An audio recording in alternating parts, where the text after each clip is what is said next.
O Evangelho segundo o Espiritismo. Lido e escrito. Capítulo 16. Não se pode servir a Deus e a Mamon. Salvação dos ricos. Preservar-se da avareza. Jesus em casa de Zaqueu. Parábola do mal rico. Parábola dos talentos. Utilidade providencial da riqueza. Provas da riqueza e da miséria. Desigualdade das riquezas. Instruções dos espíritos e a verdadeira propriedade. Emprego da riqueza. Desprendimento dos bens terrenos. Transmissão da riqueza. Salvação dos ricos. 1. Ninguém pode servir a dois senhores, porque ou odiará a um e amará a outro, ou se prenderá a um e desprezará o outro.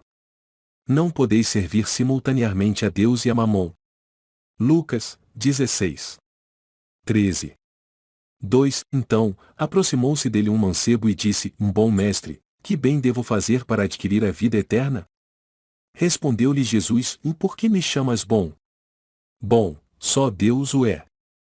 Se queres entrar na vida, guarda os mandamentos. Que mandamentos? Retrucou o mancebo. Disse Jesus: E não matarás, não cometerás adultério, ou não furtarás, não darás testemunho falso. Honra teu pai e a tua mãe e ama teu próximo como a ti mesmo. O moço lhe replicou: Tenho guardado todos esses mandamentos desde que cheguei à mocidade. Que é o que ainda me falta? Disse Jesus: E se queres ser perfeito, vai, vende tudo o que tens, dá-o aos pobres e terás um tesouro no céu. Depois, vem e segue-me. Ouvindo essas palavras, o moço se foi todo tristonho, porque possuía grandes haveres. Jesus disse então a seus discípulos: E digo-vos em verdade que bem difícil é que um rico entre no reino dos céus. Ainda uma vez vos digo, é mais fácil que um camelo passe pelo buraco de uma agulha, do que entrar um rico no reino dos céus. 15 de Mateus 19, 16 a 24, o Lucas 18, 18 a 25, o Marcos 10, 17 a 25. Preservar-se da avareza. 3. Então, no meio da turba, um homem lhe disse: Mestre, dize a meu irmão que dívida comigo a herança que nos tocou. Jesus lhe disse: Ó homem, quem me designou para vos julgar ou para fazer as vossas partilhas? E acrescentou: Tende o cuidado de preservar-vos de toda a avareza, porquanto, seja qual for a abundância em que o homem se encontre, sua vida não depende dos bens que ele possua. Disse-lhes a seguir esta parábola: Havia um rico homem cujas terras tinham produzido extraordinariamente e que se entretinha a pensar consigo mesmo: Assim, que hei de fazer, pois já não tenho lugar onde possa encerrar tudo o que vou colher? Aqui está, disse, o que farei? Demolirei os meus celeiros e construirei outros maiores, onde porei toda a minha colheita e todos os meus bens. E direi à minha alma: De minha alma, tens de reserva muitos bens para longos anos, repousa, come, bebe, goza. Mas Deus, ao mesmo tempo, disse ao homem: Que insensato és! Esta noite mesmo tomar-te-ão a alma, para que servirá o que acumulaste? É o que acontece àquele que acumula tesouros para si próprio e que não é rico diante de Deus. Lucas 12, 13 a 21. Jesus em casa de Zaqueu. 4. Tendo Jesus entrado em Jericó, passava pela cidade e havia ali um homem chamado Zaqueu, chefe dos publicanos e muito rico, o qual, desejoso de ver a Jesus, para conhecê-lo, não o conseguia devido à multidão, por ser ele de estatura muito baixa. Por isso, correu à frente da turba e subiu a um sicômoro, para o ver, porquanto ele tinha de passar por ali. Chegando a esse lugar, Jesus dirigiu para o alto olhar, vendo-o, disse-lhe: Zaqueu, dá-te pressa em descer, porquanto preciso que me hospedes hoje em tua casa. Zaqueu desceu imediatamente e o recebeu jubiloso. Vendo isso, todos murmuravam, a dizer: Dele foi hospedar-se em casa de um homem de má vida. Veja-se, introdução, artigo Publicanos. Entretanto, Zaqueu, pondo-se diante do Senhor, disse-lhe: Senhor, dou a metade dos meus bens aos pobres, e se causei dano a alguém, seja no que for, indenizo-o com 4 tantos. Ao que Jesus lhe disse: Esta casa recebeu hoje a salvação, porque também este é filho de Abraão, visto que o Filho do Homem veio para procurar e salvar o que estava perdido. Lucas 19, 1-10. Parábola do mal rico. 5. Havia um homem rico, que vestia púrpura e linho e se tratava magnificamente todos os dias. Havia também um pobre, chamado Lázaro, deitado à sua porta, todo coberto de úlceras, que muito estimaria poder mitigar a fome com as migalhas que caíam da mesa do rico, mas ninguém lhes dava e os cães lhe vinham lamber as chagas. Ora, aconteceu que esse pobre morreu e foi levado pelos anjos para o seio de Abraão. O rico também morreu e teve por sepulcro o inferno.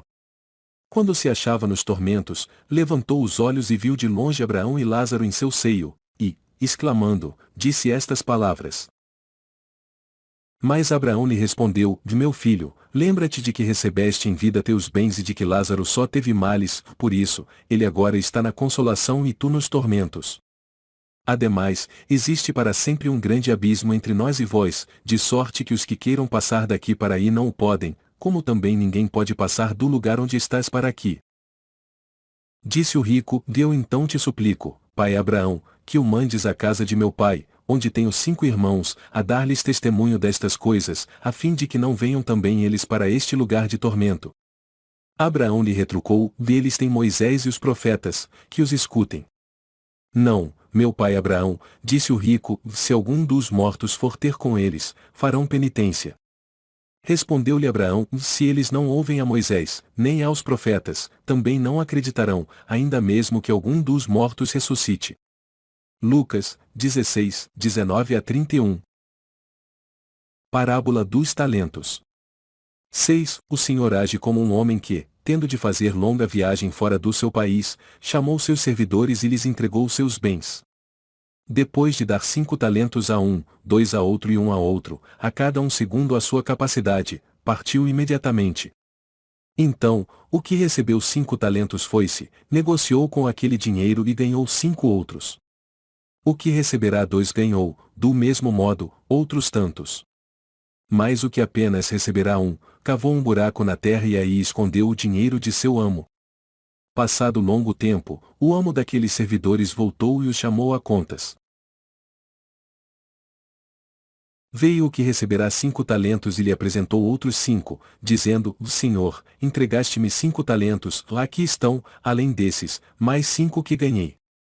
Respondeu-lhe o amo, servidor bom e fiel, pois que foste fiel em pouca coisa, confiar-te-ei muitas outras, compartilha da alegria do teu senhor. O que receberá 2 talentos apresentou-se a seu turno e lhe disse, Senhor, entregaste-me 2 talentos, lá aqui estão, além desses, 2 outros que ganhei. O amo lhe respondeu, bom e fiel servidor, pois que foste fiel em pouca coisa, confiar-te-ei muitas outras, compartilha da alegria do teu senhor. Veio em seguida o que recebeu apenas 1 talento e disse, Senhor, sei que és homem severo, que ceifas onde não semeaste e colhes de onde nada puseste, por isso, como te temia, escondi o teu talento na terra, lá aqui o tens, restitua o que te pertence. O homem, porém, lhe respondeu, servidor mau e preguiçoso, se sabias que ceifo onde não semeei e que colho onde nada pus, devias pôr o meu dinheiro nas mãos dos banqueiros, a fim de que, regressando, eu retirasse com juros o que me pertence. Tirem-lhe, pois, o talento que está com ele deem-no ao que tem 10 talentos, porquanto, dar-se-á a todos os que já têm e esses ficarão acumulados de bens, quanto aquele que nada tem, tirar-se-lhe-á mesmo o que pareça ter, e seja esse servidor inútil lançado nas trevas exteriores, onde haverá prantos e ranger de dentes. Mateus 25, 14-30. Utilidade providencial da riqueza. Provas da riqueza e da miséria. 7. Se a riqueza houvesse de constituir obstáculo absoluto à salvação dos que a possuem, conforme se poderia inferir de certas palavras de Jesus, interpretadas segundo a letra e não segundo o Espírito, Deus, que a concede, teria posto nas mãos de alguns um instrumento de perdição, sem apelação nenhuma, ideia que repugna a razão. Sem dúvida, pelos arrastamentos a que dá causa, pelas tentações que gera e pela fascinação que exerce, a riqueza constitui uma prova muito arriscada, mais perigosa do que a miséria. É o supremo excitante do orgulho, do egoísmo e da vida sensual. É o laço mais forte que prende o homem à terra e lhe desvia do céu os pensamentos. Produz tal vertigem que, muitas vezes, aquele que passa da miséria à riqueza esquece de pronto a sua primeira condição, os que com ele a partilharam, os que o ajudaram, e faz-se insensível, egoísta e vão. Ao fato, porém, de a riqueza tornar difícil a jornada, não se segue que a torne impossível e não possa vir a ser um meio de salvação para o que dela sabe servir-se, como certos venenos podem restituir a saúde, se empregados a propósito e com discernimento. Quando Jesus disse ao moço que o inquiria sobre os meios de ganhar a vida eterna, desfaze-te de todos os teus bens e segue-me, não pretendeu, de certo, estabelecer como princípio absoluto que cada um deva despojar-se do que possui e que a salvação só a esse preço se obtém, ou mais apenas mostrar que o apego aos bens terrenos é um obstáculo à salvação. Aquele moço, com efeito, se julgava quite porque observara certos mandamentos e, no entanto, recusava-se à ideia de abandonar os bens de que era dono. Seu desejo de obter a vida eterna não ia até o extremo de adquiri-la com sacrifício. O que Jesus lhe propunha era uma prova decisiva, destinada a pôr no fundo do seu pensamento. Ele podia, sem dúvida, ser um homem perfeitamente honesto na opinião do mundo, não causar dano a ninguém, não maldizer do próximo, não ser vão, nem orgulhoso, honrar a seu pai e a sua mãe, mas não tinha a verdadeira caridade, sua virtude não chegava até a abnegação. Isso o que Jesus quis demonstrar. Fazia uma aplicação do princípio, fora da caridade não há salvação.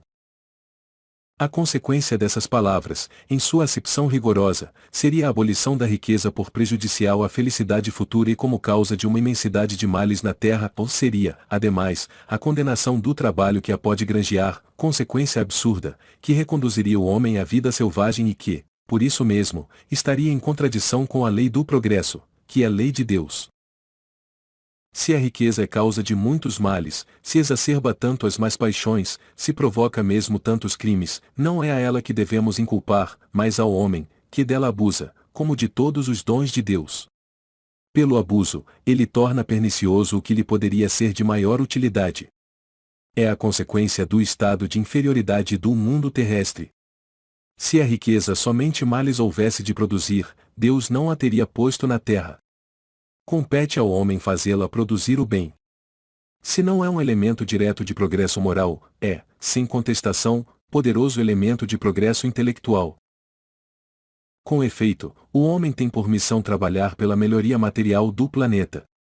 Cabe-lhe desobstruí-lo, saneá-lo, dispô-lo para receber um dia toda a população que a sua extensão comporta. Para alimentar essa população que cresce incessantemente, preciso se faz aumentar a produção. Se a produção de um país é insuficiente, será necessário buscá-la fora. Por isso mesmo, as relações entre os povos constituem uma necessidade. A fim de mais as facilitar, cumpre sejam destruídos os obstáculos materiais que os separam e tornadas mais rápidas as comunicações. Para trabalhos que são obra dos séculos, teve o homem de extrair os materiais até das entranhas da terra, procurou na ciência os meios de os executar com maior segurança e rapidez. Mas para os levar a efeito, precisa de recursos e a necessidade fê-lo criar a riqueza, como o fez descobrir a ciência. A atividade que esses mesmos trabalhos impõem lhe amplia e desenvolve a inteligência, e essa inteligência que ele concentra, primeiro, na satisfação das necessidades materiais, o ajudará mais tarde a compreender as grandes verdades morais. Sendo a riqueza o meio primordial de execução, sem ela não mais grandes trabalhos, nem atividade, nem estimulante, nem pesquisas. Com razão, pois, é a riqueza considerada elemento de progresso. Desigualdade das riquezas. 8. A desigualdade das riquezas é um dos problemas que inutilmente se procurará resolver, desde que se considere apenas a vida atual. A primeira questão que se apresenta é esta: por que não são igualmente ricos? Todos os homens.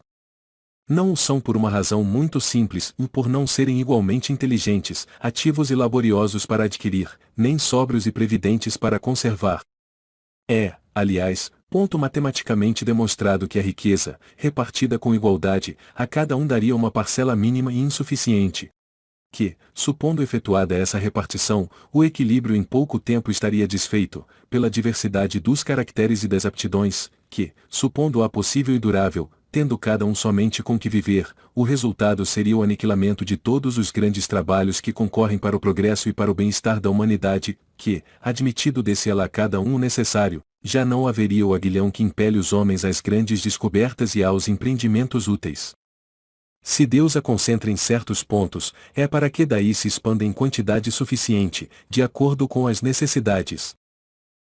Admitido isso, pergunta-se por que Deus a concede a pessoas incapazes de fazê-la frutificar para o bem de todos.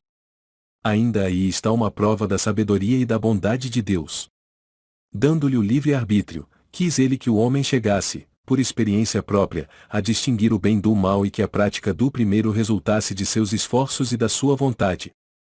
Não deve o homem ser conduzido fatalmente ao bem, nem ao mal, sem o que não mais fora senão instrumento passivo e irresponsável como os animais. A riqueza é um meio de o experimentar moralmente, mas como, ao mesmo tempo, é poderoso meio de ação para o progresso, não quer Deus que ela permaneça longo tempo improdutiva, pelo que incessantemente a desloca. Cada um tem de possuí-la para se exercitar em utilizá-la e demonstrar que uso sabe fazer dela. Sendo, no entanto, materialmente impossível que todos a possuam ao mesmo tempo, e acontecendo, além disso, que, se todos a possuíssem, ninguém trabalharia, com o que o melhoramento do planeta ficaria comprometido, cada um a possui por sua vez.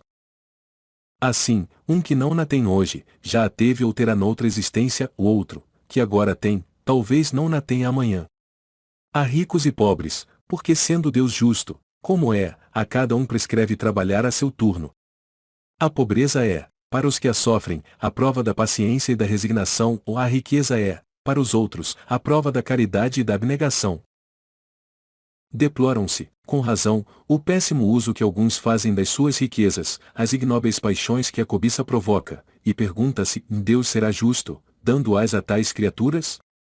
É exato que, se o homem só tivesse uma única existência, nada justificaria semelhante repartição dos bens da terra, ou se, entretanto, não tivermos em vista apenas a vida atual e, ao contrário, considerarmos o conjunto das existências, veremos que tudo se equilibra com justiça. Carece, pois, o pobre de motivo assim para acusar a providência, como para invejar os ricos e estes para se glorificarem do que possuem. Se abusam, não será com decretos ou leis suntuárias que se remediará o mal.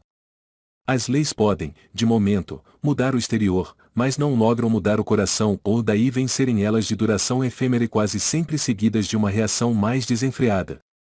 A origem do mal reside no egoísmo e no orgulho. Os abusos de toda espécie cessarão quando os homens se regerem pela lei da caridade. Instruções dos Espíritos. A verdadeira propriedade. 9. O homem só possui em plena propriedade aquilo que lhe é dado levar deste mundo.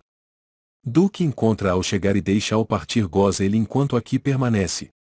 Forçado, porém, que é abandonar tudo isso, não tem das suas riquezas a posse real, mas, simplesmente, o usufruto. Que é então o que ele possui? Nada do que é de uso do corpo, tudo o que é de uso da alma, e a inteligência, os conhecimentos, as qualidades morais. Isso que ele traz e leva consigo, o que ninguém lhe pode arrebatar, o que lhe será de muito mais utilidade no outro mundo do que neste. Depende dele ser mais rico ao partir do que ao chegar, visto como, do que tiver adquirido em bem, resultará a sua posição futura. Quando alguém vai a um país distante, constitui a sua bagagem de objetos utilizáveis nesse país, não se preocupa com os que ali lhe seriam inúteis. Procedei do mesmo modo com relação à vida futura, aprovisionai-vos de tudo de que lá vos possais servir. Ao viajante que chega a um albergue, bom alojamento é dado, se o pode pagar. A outro, de parcos recursos, toca um menos agradável. Quanto ao que nada tenha de seu, vai dormir numa enxerga. O mesmo sucede ao homem à sua chegada no mundo dos espíritos, independe dos seus haveres o lugar para onde vá. Não será, todavia, com o seu ouro que ele o pagará. Ninguém lhe perguntará quanto tinhas na terra. Que posição ocupavas? Eras príncipe ou operário? Perguntar-lhe-ão que trazes contigo? Não se lhe avaliarão os bens, nem os títulos, mas a soma das virtudes que possua. Ora, sob esse aspecto, pode o operário ser mais rico do que o príncipe. Em vão alegará que antes de partir da terra pagou a peso de ouro a sua entrada no outro mundo. Responder-lhe-ão: os lugares aqui não se compram, conquistam-se por meio da prática do bem. Com a moeda terrestre, has podido comprar campos, casas, palácios. Aqui, tudo se paga com as qualidades da alma. És rico dessas qualidades? Sê bem-vindo e vai para um dos lugares da primeira categoria, onde te esperam todas as venturas. És pobre delas? Vai para um dos da última, onde serás tratado de acordo com os teus haveres. Pascal. Genebra, 1860. 10. Os bens da terra pertencem a Deus, que os distribui a seu grado, não sendo o homem senão o usufrutuário, o administrador mais ou menos íntegro e inteligente desses bens. Tanto eles não constituem propriedade individual do homem, que Deus frequentemente anula todas as previsões e a riqueza foge àquele que se julga com os melhores títulos para possuí-la. Direis, porventura, que isso se compreende no tocante aos bens hereditários, porém, não relativamente aos que são adquiridos pelo trabalho. Sem dúvida alguma, se há riquezas legítimas, são estas últimas, quando honestamente conseguidas, porquanto uma propriedade só é legitimamente adquirida quando, da sua aquisição, não resulta dano para ninguém. Contas serão pedidas até mesmo de um único ceitil mal ganho, isto é, com prejuízo de outrem. O fato, porém, de um homem dever a si próprio a riqueza que possua, seguir-se-á que, ao morrer, alguma vantagem lhe advenha desse fato? Não são a miúde inúteis as precauções que ele toma para transmiti-la a seus descendentes? De certo, porquanto, se Deus não quiser que ela lhes vá ter as mãos, nada prevalecerá contra a sua vontade. Poderá o homem usar e abusar de seus haveres durante a vida, sem ter de prestar contas? Não. Permitindo-lhe que a adquirisse, é possível haja Deus tido em vista recompensar-lhe, no curso da existência atual, os esforços, a coragem, a perseverança. Se, porém, ele somente os utilizou na satisfação dos seus sentidos ou do seu orgulho, se tais haveres se lhe tornaram causa de falência, melhor fora não os ter possuído, visto que perde de um lado o que ganhou do outro, anulando o mérito de seu trabalho. Quando deixar a terra, Deus lhe dirá que já recebeu a sua recompensa. M. Espírito Protetor. Bruxelas, 1861. Emprego da riqueza.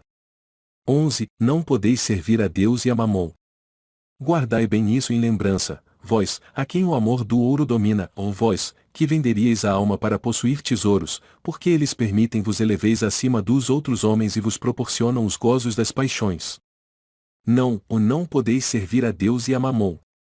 Se, pois, sentis vossa alma dominada pelas cobiças da carne, dai-vos pressa em alijar o jugo que vos oprime, porquanto Deus, justo e severo, vos dirá, que fizeste, econômo infiel, dos bens que te confiei?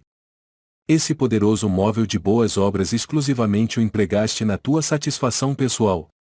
Qual, então, o melhor emprego que se pode dar à riqueza? Procurai nestas palavras, amai-vos uns aos outros, a solução do problema. Elas guardam o segredo do bom emprego das riquezas.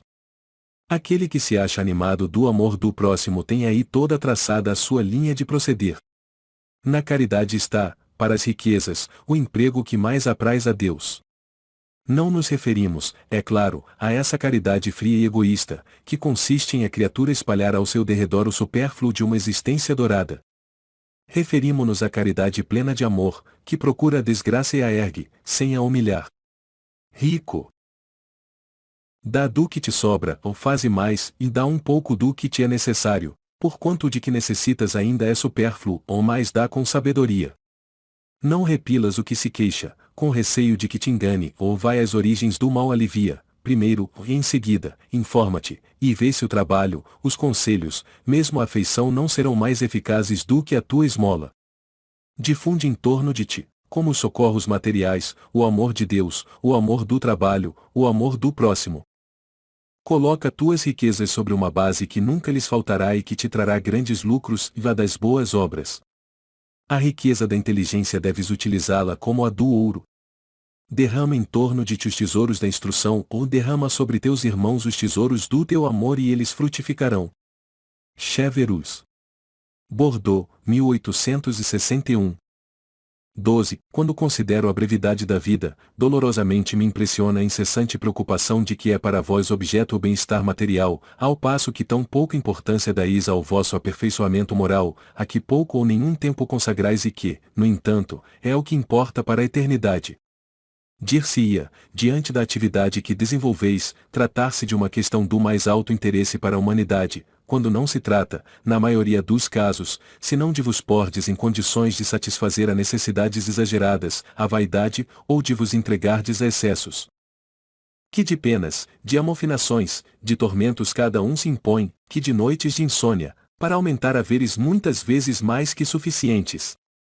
Por cúmulo de cegueira, frequentemente se encontram pessoas escravizadas a penosos trabalhos, pelo amor imoderado da riqueza e dos gozos que ela proporciona, a se vangloriarem de viver uma existência dita de sacrifício e de mérito, como se trabalhassem para os outros, e não para si mesmas. Insensatos!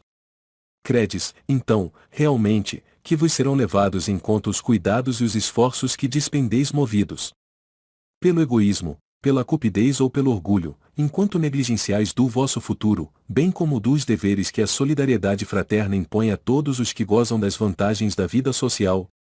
Unicamente no vosso corpo haveis pensado, seu bem-estar, seus prazeres foram objeto exclusivo da vossa solicitude egoística. Por ele, que morre, desprezastes o vosso espírito, que viverá sempre. Por isso mesmo, esse Senhor tão amimado e acariciado se tornou o vosso tirano, ele manda sobre o vosso espírito, que se lhe constituiu escravo. Seria essa a finalidade da existência que Deus vos outorgou? Um espírito protetor. Cracóvia, 1861. 13. Sendo o homem o depositário, o administrador dos bens que Deus lhe pôs nas mãos, contas severas lhe serão pedidas do emprego que lhes haja ele dado, em virtude do seu livre arbítrio. O mau uso consiste em os aplicar exclusivamente na sua satisfação pessoal, bom é o uso, ao contrário, todas as vezes que deles resulta um bem qualquer para outrem. O merecimento de cada um está na proporção do sacrifício que se impõe a si mesmo. A beneficência é apenas um modo de empregar-se a riqueza, ela dá alívio à miséria presente, aplaca a fome, preserva do frio e proporciona abrigo ao que não o tem. Dever, porém, igualmente imperioso e meritório é o de prevenir a miséria. Tal, sobretudo, a missão das grandes fortunas, missão a ser cumprida mediante os trabalhos de todo o gênero que com elas se podem executar. Nem, pelo fato de tirarem desses trabalhos legítimo proveito os que assim as empregam, deixaria de existir o bem resultante delas, porquanto o trabalho desenvolve a inteligência e exalça a dignidade do homem, facultando-lhe dizer, altivo, que ganha o pão que come, enquanto a esmola humilha e degrada. A riqueza concentrada em uma mão deve ser qual fonte de água viva que espalha a fecundidade e o bem-estar ao seu derredor. Ó vós, ricos, que a empregardes segundo as vistas do Senhor. O vosso coração será o primeiro a de sedentar-se nessa fonte benfazeja, já nesta existência fruireis os inefáveis gozos da alma, em vez dos gozos materiais do egoísta, que produzem no coração o vazio. Vossos nomes serão benditos na terra e, quando a deixardes, o soberano Senhor vos dirá, como na parábola dos talentos, um bom e fiel servo, entra na alegria do teu Senhor. Nessa parábola, o servidor que enterrou o dinheiro que lhe fora confiado é a representação dos avarentos, em cujas mãos se conserva improdutiva a riqueza. Se, entretanto, Jesus fala principalmente das esmolas, é que naquele tempo e no país em que ele vivia não se conheciam os trabalhos que as artes e a indústria criaram depois e nas quais as riquezas podem ser aplicadas utilmente para o bem geral. A todos os que podem dar, pouco ou muito, direi, pois, e dá esmola quando for preciso, ou mais, tanto quanto possível, convertei-a em salário, a fim de que aquele que a receba não se envergonhe dela. Fénelon. Argeu, 1860. Desprendimento dos bens terrenos. 14. Venho, meus irmãos, meus amigos, trazer-vos o meu óbolo, a fim de vos ajudar a avançar, desassombradamente, pela senda do aperfeiçoamento em que entrastes. Nós nos devemos uns aos outros, somente pela união sincera e fraternal entre os espíritos e os encarnados será possível a regeneração. O amor aos bens terrenos constitui um dos mais fortes óbices ao vosso adiantamento moral e espiritual. Pelo apego à posse de tais bens, destruís as vossas faculdades de amar, com as aplicardes todas as coisas materiais. Sede sinceros, e proporciona a riqueza uma felicidade sem mescla? Quando tendes cheios os cofres, não há sempre um vazio no vosso coração? No fundo dessa cesta de flores não há sempre oculto um réptil? Compreendo a satisfação, bem justa, aliás, que experimenta o homem que, por meio de trabalho honrado e assíduo, ganhou uma fortuna, ou mais dessa satisfação, muito natural e que Deus aprova, há um apego que absorve todos os outros sentimentos e paralisa os impulsos do coração vai grande distância, tão grande quanto a que separa da prodigalidade exagerada a sórdida avareza, dois vícios entre os quais colocou Deus a caridade, santa e salutar virtude que ensina o rico a dar sem ostentação, para que o pobre receba sem baixeza. Quer a fortuna vos tenha vindo da vossa família, quer a tenhais ganho com o vosso trabalho, há uma coisa que não deveis esquecer nunca, é que tudo promana de Deus, tudo retorna a Deus. Nada vos pertence na terra, nem sequer o vosso pobre corpo, a morte vos despoja dele, como de todos os bens materiais. Sois depositários e não proprietários, não vos iludais. Deus vô-los emprestou, tendes de lhes restituir, e ele empresta sob a condição de que o supérfluo, pelo menos, caiba aos que carecem do necessário. Um dos vossos amigos vos empresta certa quantia. Por pouco honesto que sejais, fazeis questão de lhe restituir escrupulosamente e lhe ficais agradecido. Pois bem, é essa a posição de todo homem rico. Deus é o amigo celestial, que lhe emprestou a riqueza, não querendo para si mais do que o amor e o reconhecimento do rico. Exige deste, porém, que a seu turno dê aos pobres, que são, tanto quanto ele, seus filhos. Ardente e desvairada cobiça despertam nos vossos corações os bens que Deus vos confiou. Já pensastes, quando vos deixais apegar imoderadamente a uma riqueza perecível e passageira como vós mesmos, que um dia tereis de prestar contas ao Senhor daquilo que vos veio dele? Ouvidais que, pela riqueza, vos revestistes do caráter sagrado de ministros da caridade na terra, para serdes da aludida riqueza dispensadores inteligentes? Portanto, quando somente em vosso proveito usais do que se vos confiou, que sois, senão depositários infiéis? Que resulta desse esquecimento voluntário dos vossos deveres? A morte, inflexível, inexorável, rasga o véu sob que vos ocultáveis e vos força a prestar contas ao amigo que vos favorecer e que nesse momento enverga diante de vós a toga de juiz. Em vão procurais na terra iludir-vos, colorindo com o nome de virtude o que as mais das vezes não passa de egoísmo. Em vão chamais economia e previdência ao que apenas é cupidez e avareza, ou generosidade ao que não é senão prodigalidade em proveito vosso. Um pai de família, por exemplo, se abstém de praticar a caridade, economizará, amontoará ouro, para, diz ele, deixar aos filhos a maior soma possível de bens e evitar que caiam na miséria. É muito justo e paternal, convenho. E ninguém pode censurar. Mas será sempre esse o único móvel a que ele obedece? Não será muitas vezes um compromisso com a sua consciência, para justificar, aos seus próprios olhos e aos olhos do mundo, seu apego pessoal aos bens terrenais? Admitamos, no entanto, seja o amor paternal o único móvel que o guie. Será isso motivo para que esqueça seus irmãos perante Deus? Quando já ele tem o supérfluo, deixará na miséria os filhos, por lhes ficar um pouco menos desse supérfluo. Não será, antes, dar-lhes uma lição de egoísmo e endurecer-lhes os corações? Não será estiolar neles o amor ao próximo? Pais e mães, laborais em grande erro, se credes que desse modo granjeais maior afeição dos vossos filhos. Ensinando-lhes a ser egoístas para com os outros, ensinais-lhes a sê-lo para com vós mesmos. Há um homem que muito haja trabalhado, e que com o suor de seu rosto acumulou bens, é comum ouvirdes dizer que, quando o dinheiro é ganho, melhor se lhe conhece o valor. Nada mais exato. Pois bem, pratique a caridade, dentro das suas possibilidades, esse homem que declara conhecer todo o valor do dinheiro, e maior será o seu merecimento, do que o daquele que, nascido na abundância, ignora as rudes fadigas do trabalho.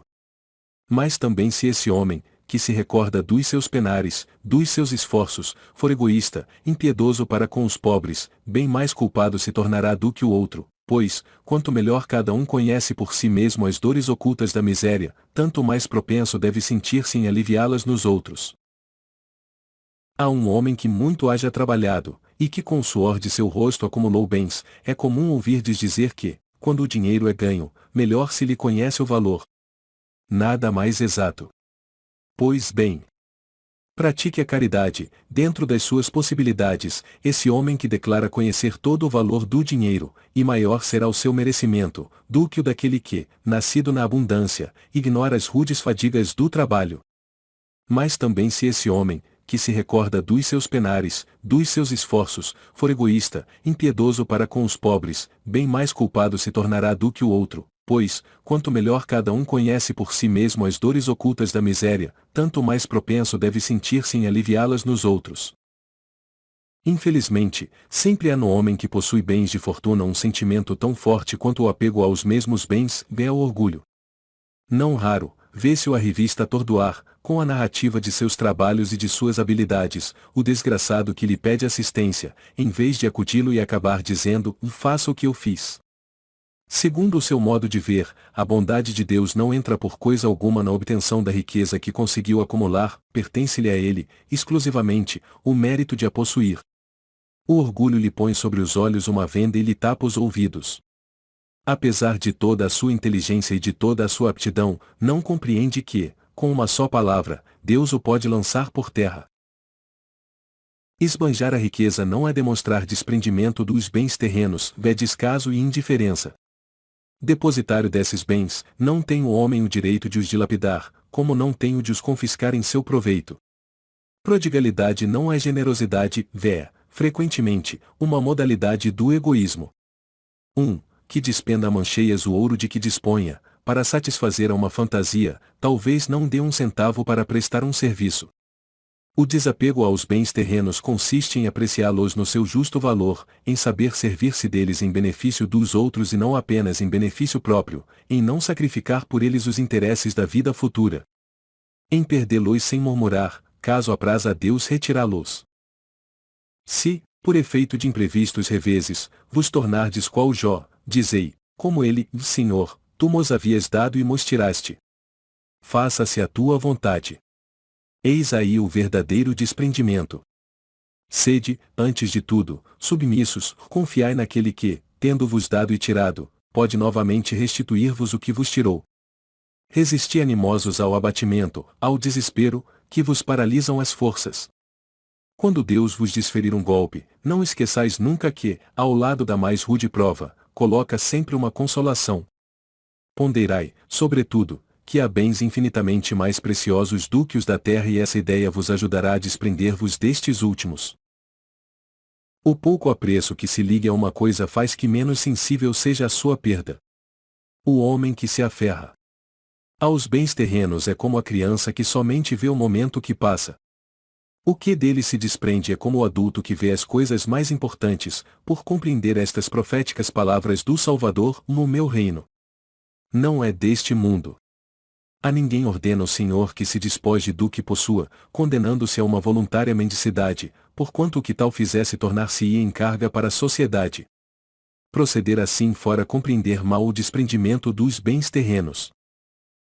Fora egoísmo de outro gênero, porque seria o indivíduo eximir-se da responsabilidade que a riqueza faz. Pesar sobre aquele que a possui. Deus a concede a quem bem lhe parece, a fim de que a administre em proveito de todos. O rico tem, pois, uma missão, que ele pode embelezar e tornar proveitosa a si mesmo. Rejeitar a riqueza, quando Deus a outorga, é renunciar aos benefícios do bem que se pode fazer, gerindo-a com critério. Sabendo prescindir dela quando não a tem, sabendo empregá-la utilmente quando a possui, sabendo sacrificá-la quando necessário, procede a criatura de acordo com os desígnios do Senhor. Aí tendes, meus amigos, o que eu vos queria ensinar acerca do desprendimento dos bens terrenos. Resumirei o que expus, dizendo, sabei contentar-vos com pouco. Se sois pobres, não invejeis os ricos, porquanto a riqueza não é necessária à felicidade. Se sois ricos, não esqueçais que os bens de que dispondes apenas vos estão confiados e que tendes de justificar o emprego que lhes derdes, como se prestasseis contas de uma tutela. Não sejais depositário infiel, utilizando-os unicamente em satisfação do vosso orgulho e da vossa sensualidade. Não vos julgueis com o direito de dispor em vosso exclusivo proveito daquilo que recebestes, não por doação, mas simplesmente como empréstimo. Se não sabeis restituir, não tendes o direito de pedir, e lembrai-vos de que aquele que dá aos pobres, salda a dívida que contraiu com Deus. Lacordaire. Constantina, 1863. Transmissão da riqueza. 15. O princípio, segundo o qual ele é apenas depositário da fortuna de que Deus lhe permite gozar durante a vida, tira ao homem o direito de transmiti-la aos seus descendentes? O homem pode perfeitamente transmitir, por sua morte, aquilo de que gozou durante a vida, porque o efeito desse direito está subordinado sempre à vontade de Deus, que pode, quando quiser, impedir que aqueles descendentes gozem do que lhes foi transmitido. Não é outra razão por que desmoronam fortunas que parecem solidamente constituídas. É, pois, impotente a vontade do homem para conservar nas mãos da sua descendência a fortuna que possua. Isso, entretanto, não o priva do direito de transmitir o empréstimo que recebeu de Deus, uma vez que Deus pode retirá-lo, quando julgue oportuno. São Luís. Paris, 1860.